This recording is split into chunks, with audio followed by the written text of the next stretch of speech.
Let me ask you something. When was the last time you truly appreciated your family? Not just a quick hey or a text message, but a real moment where you looked them in the eyes and said, I love you, I'm grateful for you.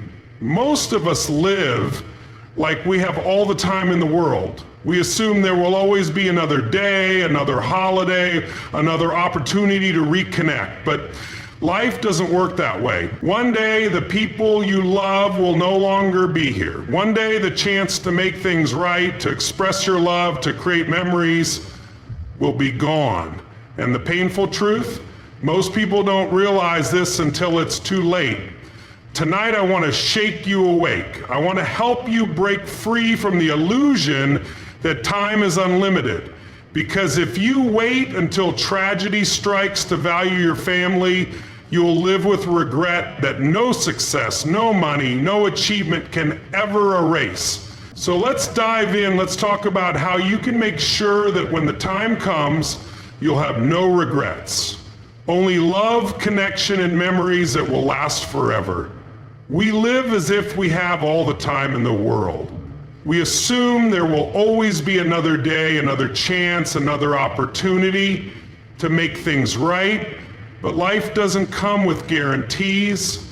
People wake up expecting an ordinary day, only to find out it was their last chance to say what mattered. The illusion of time keeps us trapped in the belief that we can delay love, delay connection, and delay the moments that truly count. Think about the last time you saw someone you loved. Did you take that moment for granted?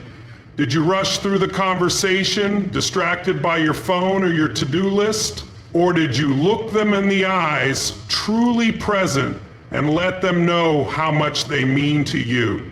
Most of us don't realize how little time we actually have until something happens that shakes us awake. We hear stories all the time. People who lost a loved one unexpectedly, wishing they had one more hug, one more conversation, one more chance to make things right. But here's the truth, those chances are available to us right now. The problem is we act like they aren't. We push things off, thinking tomorrow is a given, when in reality, tomorrow is never promised. How many times have you thought about calling someone in your family, but told yourself, I'll do it later? How many times have you been too busy to stop and have a real conversation with your parents, siblings, or children? We tell ourselves we'll make time one day, but life doesn't wait for our schedules to open up. The worst part is, we don't just lose time, we lose connection. We lose depth in our relationships. We go from being a close family to distant relatives, all because we were too caught up in our own worlds to nurture the love that was right in front of us. It doesn't happen overnight. It happens in small moments of neglect, little by little, until one day we realize we don't know each other anymore. And when that moment of realization hits, it's often too late. The opportunity to make memories, to show love, to strengthen bonds, it's gone. And we're left with nothing but regret, wishing we had seen the truth sooner. We are conditioned to believe that success, career, and financial stability are the ultimate priorities in life. Society pushes us to grind, to hustle, to chase after wealth and recognition, often at the expense of the people who love us the most. We justify the long hours, the missed dinners, the absent moments by telling ourselves, I'm doing this for my family. But what if, in the pursuit of providing for them, we end up losing them? Neglect isn't always loud. Sometimes it's the silent absence. The father who's always working late, the mother who's too exhausted to engage, the sibling who drifts apart because life gets busy, the child who stops trying to connect because they've learned that no one is listening. We don't mean to let these things happen, but they do, slowly, subtly, until one day the distance feels impossible to close. And here's the dangerous part. We assume love will always be there. We assume our family will understand, will wait, will be patient with our absence. But love, like anything else, requires nurturing. It requires presence.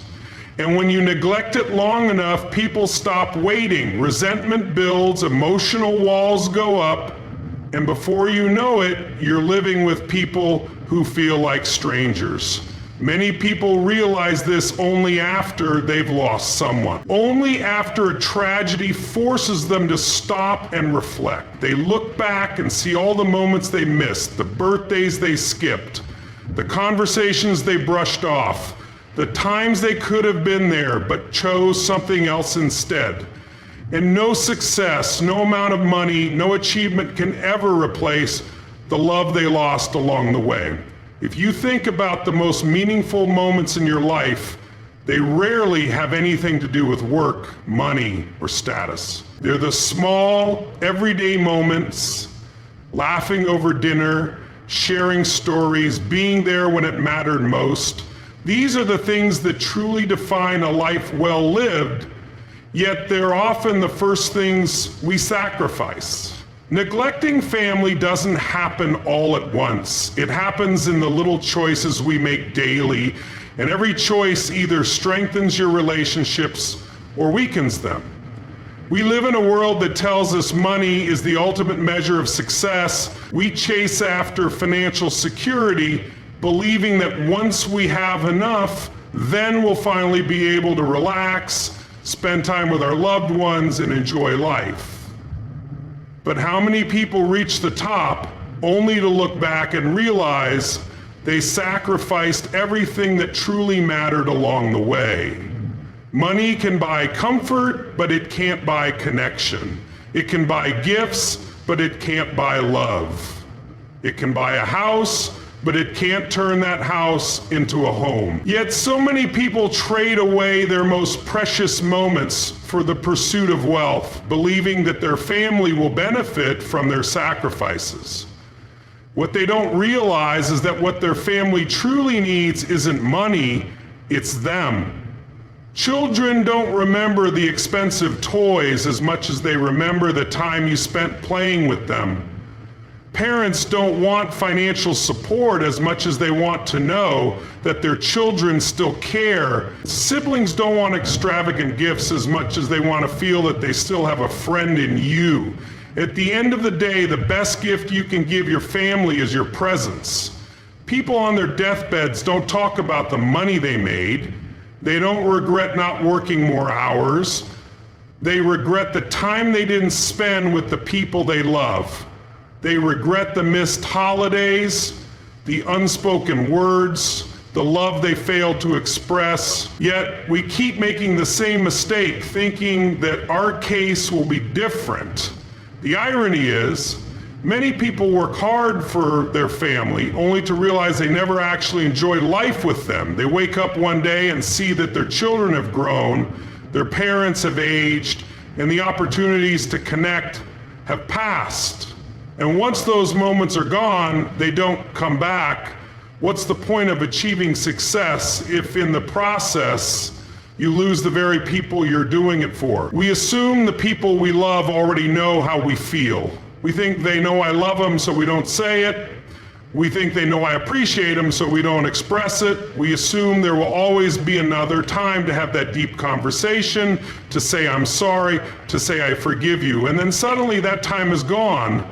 One of the greatest sources of pain is unspoken words. The things we wish we had said but never did. The apologies we never gave. The gratitude we never expressed. When someone is gone, it's not just their presence we miss. It's the unfinished conversations, the unspoken love, the moments we thought we had more time for. Why do we hold back? Fear. Pride, the belief that there will always be another chance. But love that is unexpressed might as well not exist. Appreciation that is never spoken is a wasted opportunity. Forgiveness that is withheld only creates distance. Every person in your family has a story, a struggle, a heart that longs to be seen and understood. And yet so many of us walk around carrying wounds that could be healed with a single heartfelt conversation, a single moment of vulnerability, a single I love you. But we wait, and sometimes we wait too long. Some people spend years holding on to resentment only to realize too late that it wasn't worth it, that the argument wasn't bigger than the love, that the time they lost could never be regained, but by the time they realize that the person they needed to reconcile with is no longer there. The most powerful thing you can do for your family is to speak your love while they can still hear it. Many of us grew up in families where love wasn't always openly expressed. Maybe your parents weren't the affectionate type. Maybe you grew up in a home where emotions were buried, where no one said, I love you, and where connection was distant. It's easy to think that's just how my family is, but here's the truth. You don't have to continue the cycle. The way you were raised does not have to define the way you love. Just because love wasn't expressed to you in the way you needed doesn't mean you can't give it to others. You have the power to change the story, to create a new standard of connection in your family. You can be the one who starts saying, I love you more, the one who picks up the phone first, the one who shows up no matter what. Breaking a pattern isn't always easy. It might feel uncomfortable at first. You might have to be the one who forgives first, who reaches out first, who chooses love over ego. But what's the alternative? Living in emotional distance, waiting for someone else to make the first move and potentially running out of time before they ever do? Some people hold on to resentment for years, waiting for an apology that may never come. Others keep their emotions locked away, afraid to be vulnerable, afraid to be rejected. But the reality is, the longer you wait, the deeper the walls become. Love isn't about who's right, it's about who's willing to heal, to connect, to create something better. Generational pain is real, but so is generational healing. Someone has to make the decision to change things. Someone has to step up and say, this family will be different. That someone can be you. You don't need permission to start loving differently. You don't need the past to be perfect to build a better future. You just need to decide that love matters more than history. No one should go through life wondering if they were truly loved by their family. No child should grow up never hearing words of encouragement from their parents. No sibling should feel like a stranger to the person they grew up with. No parent should leave this world not knowing how much their children appreciated them. It starts with a choice, a decision to love openly and fully before it's too late. If you knew you only had 24 hours left with your family, what would you do? Would you say the things you've been holding back? Would you finally apologize? Would you hug them tighter, listen more, and soak in every second like it was the most precious moment of your life? If the answer is yes, then the real question is, why aren't you doing that now? The greatest tragedy isn't death itself, it's the regret of wasted time. It's the realization that you had the chance to love fully, but you waited, you put it off, you told yourself you'd do it later, and then one day, later never came. Every single day you wake up is a second chance, a chance to love deeper, to connect stronger, to be more present. The question is, will you take it? Most people live in the mindset of someday. Someday I'll take that trip with my parents. Someday I'll have that heart-to-heart conversation with my sibling. Someday I'll spend more time with my kids. But someday isn't a real day on the calendar. It's a lie we tell ourselves to feel better about not taking action now. Imagine looking back on your life. Years from now, will you be proud of the love you gave, the time you invested, the moments you cherished? Or will you be filled with a kind of regret that no amount of money, success, or accomplishments can erase? The way you love your family today determines the memories you'll carry for a lifetime. Love is an action, not just a feeling. It's a decision you make daily. It's the small moments, choosing to call instead of text, choosing to be present instead of distracted, choosing to say, I love you, even when it feels awkward. Love isn't always grand gestures. It's in the details, in the way you show up day after day. There is no perfect time to express love, only now. And the truth is, one day, today will be the last chance you had. What you choose to do with it is up to you. At the end of your life, it won't be your bank account, your job title, or the things you owned that matter. It will be the love you gave, the relationships you nurtured, and the memories you created with the people who truly matter. And the truth is, you don't have to wait for a tragedy to wake up to this reality. You can choose right now to live differently. Think about the people you love most. If today were your last chance to tell them how much they mean to you, what would you say? If this was your final opportunity to make things right, to express gratitude, to give one last hug, would you take it? Because whether we realize it or not, life is giving us these opportunities every single day, and too many of us are letting them slip away. No more waiting, no more excuses, no more believing that time is unlimited. The people in your life deserve your love now, not later. They deserve to hear the words you've been holding back. They deserve your presence, your effort, your attention, because one day they won't be here and neither will you. So make the call, have the conversation, say, I love you without hesitation. Forgive, not because they always deserve it, but because love is bigger than pride. Show up fully with your heart open, because when the final chapter of your life is written, the only thing that will truly matter is the love you gave and the people you shared it with. This is your wake-up call. The time is now. Love your family before it's too late.